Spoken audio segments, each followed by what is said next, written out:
The perfect walking tour of New York City. What do we find? Welcome to the city so nice they named it twice. Today we're speedrunning New York City. Let's go! Kicking off in the center of the universe, Times Square. Did you know over 300,000 people walk through here every single day? It's so bright you can actually see the neon lights from outer space. Often called the Village, this neighborhood is the historic heart of NYC's bohemian culture. Greenwich Village is famous for its charming brownstones, ivy-covered walls, and some of the city's best jazz clubs and cafes. But we can't stay in the crowd too long. We've got a flight to catch to visit the most iconic landmark. The Statue of Liberty was actually a gift from France, and she used to be brown like a copper penny. Close by is Ellis Island, serving as the primary gateway for mass migration to the United States. Ellis Island processed over 12 million immigrants between 1892 and 1954.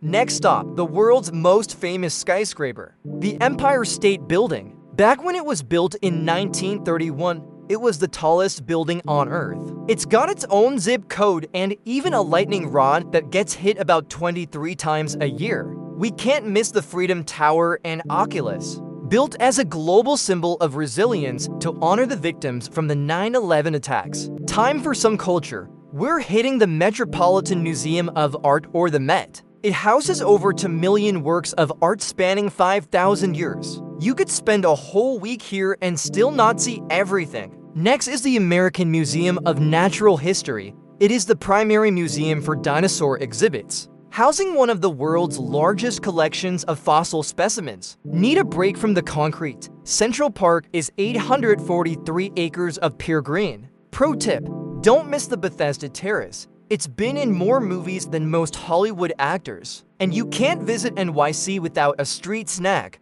I'm grabbing a classic dirty water dog. Fun fact, there are over 3,000 official food carts in the city. We're at the world's most famous arena, Madison Square Garden. Whether it's the Knicks basketball or a sold-out concert, this place is legendary. Short for Down Under the Manhattan Bridge Overpass. Dumbo offers one of the most Instagram views in the world. Its cobblestone streets create a perfect contrast, with the massive steel architecture of the Manhattan Bridge framing the Empire State Building. Let's finish with a view. Crossing the Brooklyn Bridge gives you the ultimate skyline. Check out the One World Trade Center. It stands exactly 1,776 feet tall to mark the year of American independence. That's New York City. We've seen the icons, ate the food, walked the neighborhoods, and barely scratched the surface. Don't forget to subscribe for more explorations. I'm blasting off, and we'll see you in the next city.